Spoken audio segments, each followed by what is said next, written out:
Today I wanted to talk about the duality of Joseph's story and of Jesus, and I'm going to go off of more videos off of Joseph's story because that's something that I've been studying thoroughly.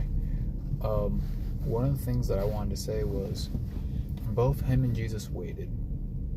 Both him and Jesus got punished for crimes they didn't commit, and because people were jealous of them. The Pharisees were jealous of Jesus. His brother, Joseph's brothers, were jealous of him. They were both loved by their father, and they were both, I would say, God's favorite, or he was his father's favorite. Jesus was God's favorite because he committed no sin. There's a lot of duality in the Bible, and you'll see this over and over and over again, where Joseph's journey, he was innocent. Might have been a little bit annoying brother, but he was innocent of all things. Jesus' story, he was innocent of all things. And of course Joseph committed sin. I'm not saying that he was perfect. I'm just saying that he was given these things like dreams in his heart and dreams in general.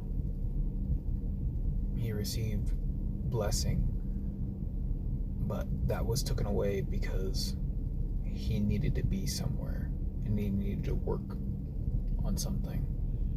Jesus was King of Kings and Lords of Lords even before he came down on this earth, but that was taken away from him, and he was given a mortal body.